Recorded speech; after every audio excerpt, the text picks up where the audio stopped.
In this presentation, we will understand special program number 4, full pyramid of stars. So without any further delay, let's get started. The topic of this presentation is special program print the full pyramid of stars. In this presentation, we will understand how to print the full pyramid of stars programmatically. So let's look at the problem statement first. Write a program to print the full pyramid of stars as shown. We are interested in printing this pattern on the screen. This is full pyramid of stars. In order to print this pattern, first we need to know the number of rows and columns we need to print this pattern correctly. In order to know the number of rows and columns, we can draw lines around these stars. This will form a grid-like structure. So let's draw lines around these stars. This is how we are getting the grid, and from this grid it is clear that we need a total of 5 rows to print this pattern correctly. But what about the number of columns? We need a total of 9 columns to print this pattern correctly. But what if I tell you that we do not need this information, that is, we do not need the number of columns to print this pattern correctly. We just need to know the number of rows. From rows, we can deduce the information we need to print this pattern. Here we know that number of rows is equal to 5. We need only this information to calculate the things that we want to calculate to print this pattern. Here if we observe carefully, in each row, we first print some white spaces before printing the first star, except row 5. Like in this row, row number 1, we print a total of 4 white spaces before printing the first star. If we are at row number 2, then we need to print 3 white spaces before printing the first star. If we are at row number 3, then we need to print 2 white spaces before printing the first star. If we are at row number 4, then we need to print 1 white space before the first star. If we are at row number 5, then we do not need to print any white space before the first star. So, with this it is clear that we need to print some white spaces before printing the first star in each row, except row 5. And it can be observed that in each row, the number of stars depends upon the row number. If we are at row number 5, then we need to print 5 stars. Each star is followed by a white space. If we are at row number 4, then we need to print 4 stars. If we are at row number 3, then we need to print 3 stars, and so on. So printing these stars is not an issue. We need to calculate the number of white spaces that we need to print in each row before printing the first star. Now how to do this? To do this, we can use this formula. Number of white spaces before the first star is equal to number of rows minus row number. This formula helps us in calculating the number of white spaces before the first star in each row. If we are at row number 2, then we need a total of 3 white spaces. In order to calculate these 3 white spaces, we need to subtract 5 from 2. This means we need to subtract number of rows and row number. That is what we are doing here. 5 minus 2 is equal to 3. Therefore, the number of white spaces that we need to print before the first star in this row is equal to 3. Similarly, if we are at row number 4, then we need to subtract from, and then we will get 1 as the result. This means that we need to print 1 white space before printing the first star in this row. I hope this idea is completely clear. With this information, we are now ready to write our program. So let's proceed and write the program to print the full pyramid of stars as shown here. So let's go ahead. First, we need to write the code to ask the user to enter the number of rows. From the number of rows, we can easily calculate the number of white spaces we must print before printing the first star, and from number of rows we can also calculate the number of stars we need to print in each row. So let's first ask the user to enter the number of rows. This is how we can ask the user. We need this line of code to ask the user to enter the number of rows. From input method, we will receive the string representation of the input, and we will provide that to this int function, which eventually return that specific value as an integer, and eventually rows variable will point to that value. We already know this step from our previous presentations. Now after this, we need to write the code to print this pattern correctly. In order to print this pattern, we need nested for loop structure. The outer for loop will represent the rows, but this time we don't have to keep track of the columns. This time we need to calculate the white spaces in each row that we need to print before printing the first star. And of course, we need to print the stars as well. Let's first write the outer for loop. The outer for statement looks like this. For I in range 1, rows plus 1. Here we are passing two arguments to this range function, 1 and rows plus 1. If number of rows entered by the user is equal to 5, then in this case, we will get 5 plus 1, which is equal to 6. So range function will return 1, 2, 3, 4 and 5. And this is what we want. We want 1, 2, 3, 4 and 5 according to this example. This variable I will receive these values one at a time. Now within this for loop, we need another for loop to print the number of white spaces that we need before printing the first star. This is how the for statement to print the white spaces before the first star looks like. For space in range 1, rows minus I plus 1. Here the second argument to this range function is rows minus I plus 1. This is the formula to calculate the number of white spaces that we need before printing the first star. If we are at row number 2, then we will get 5 minus 2 here, which is equal to 3. But we need to add 1 in order to get the correct range. We know that we need to run this loop 3 times if we are at row number 2, as we need to print 3 white spaces before printing the first star. Therefore, the range function in this case will return 1, 2 and 3 because here rows will be replaced by 5 and I will be replaced by 2. 5 minus 2 is equal to 3 and 3 plus 1 is equal to 4. So eventually we will get 4 here. This means that this range function will return 1, 2 and 3. These values will be received by the space variable one at a time. As we know that this range function is returning 1, 2 and 3, this means that this for loop will run 3 times. And that is what we want. Now within this for loop, we just need this print statement to print the white spaces that we want to print. Here we just need this argument end equal to single quotes, and within single quotes we need the white space character. Now we know that this for loop will eventually print the white spaces that we need to print in each row before printing the first star. The second for loop is needed to print the stars appropriately. This is how the for statement to print the stars looks like. For star in range 1, I plus 1. We know that the number of stars in each row depends upon the row number. So if we are at row number 3, we need to print 3 stars. If we are at row number 4, we need to print 4 stars. So here I plus 1 is the argument that we need to pass to this range function. The first argument is 1 and the second argument is I plus 1.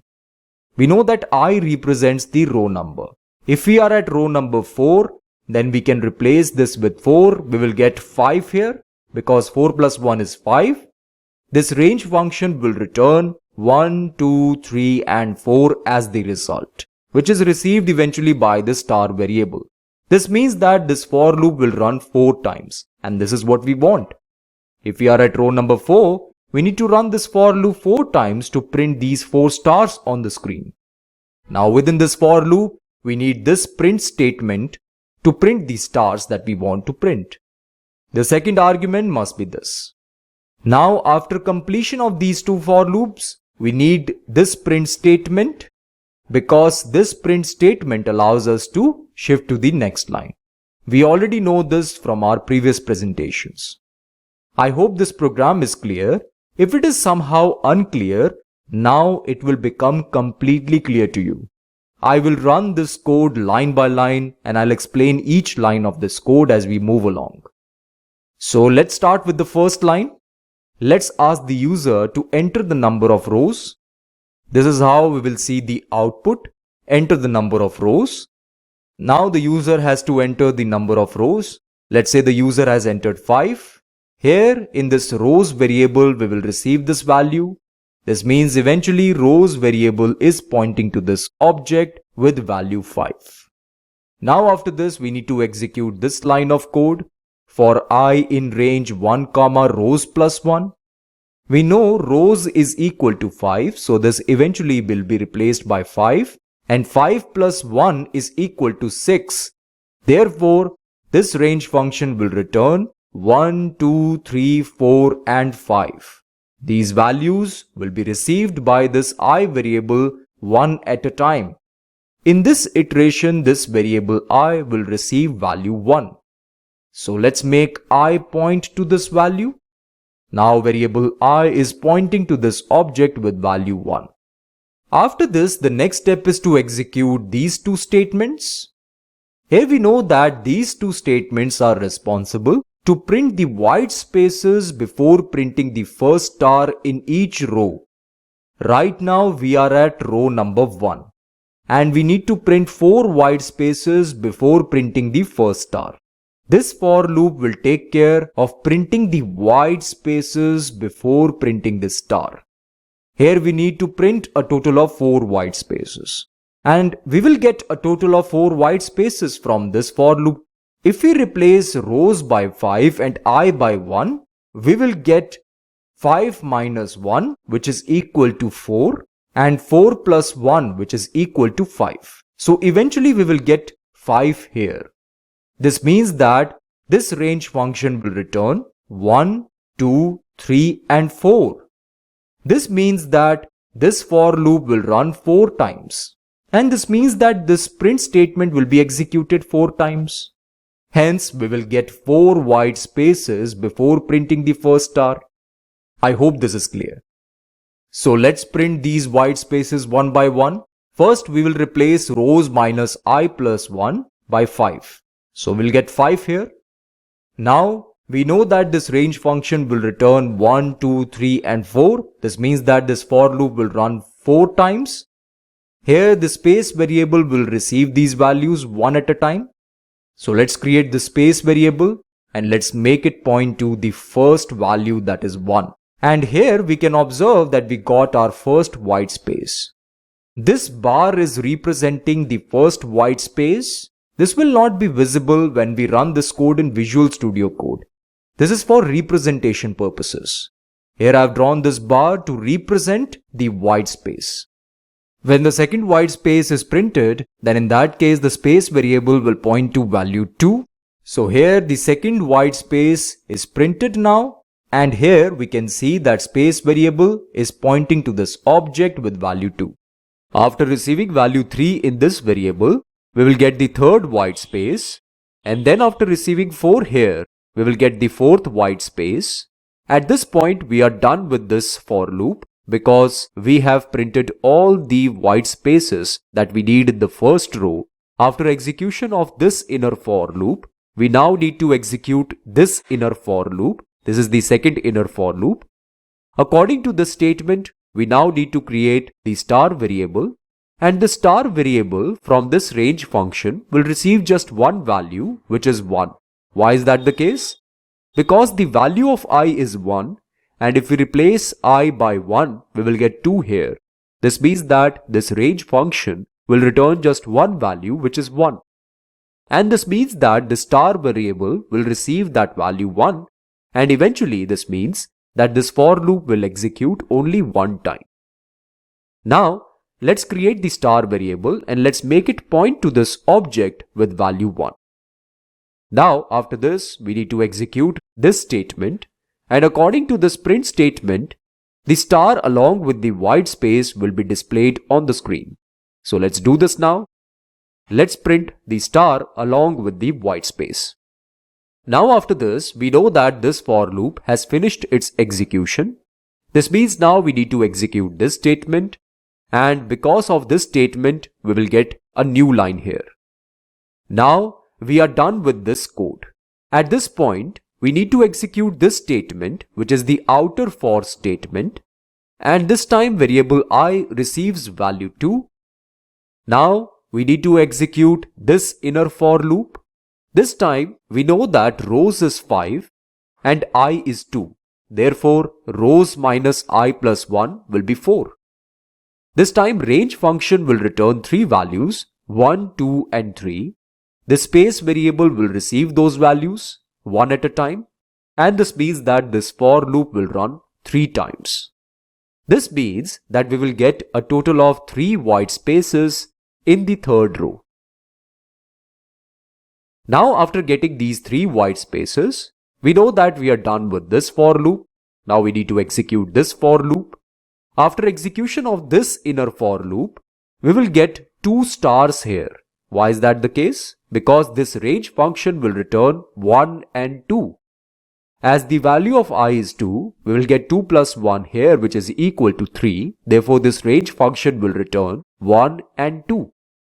The star variable will receive those values, and this means that this for loop will execute 2 times. Hence, we will get 2 stars, one after the other in this row. After execution of this for loop, we now need to execute this print statement. This means we will get a new line here. So in this way, this entire code works. Now it will be easier for you to print the rest of the stars. Now we know we need to execute this outer for statement, and this time variable I receives value 3. This means now we are in the third row. After execution of this entire code, we will get 2 white spaces along with 3 stars. Try executing this code on your own line by line, and it will be clear why are we getting 2 white spaces and 3 stars in this row.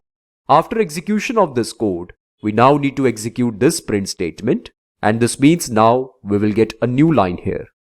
Now after executing this code once again, we will get 1 white space and 4 stars in this row. And in the same way, we will get 5 stars in the 5th row. We will not get any white space before these stars. So this is the complete output we are getting, and this output is matching with the desired output. I hope the concept of how to print the full pyramid of stars is clear. Now we are ready to execute this code in Visual Studio Code. This will verify that the code is working correctly. So let's move to the Visual Studio Code now. Right now, I have opened the Python work folder in this Visual Studio Code, and I have opened this file fullpyramidofstars.py, which is inside this folder Python work, as it can be observed. Within this file, I have written the same code which we have seen in the presentation. Now let's execute this code. First, we need to open the terminal. Let's create the new terminal. And now let's type Python, then white space, then name of this file followed by .py extension. Let's do this.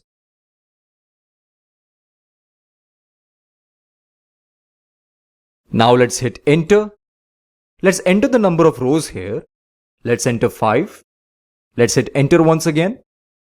Here we are getting the correct pattern, as it can be observed.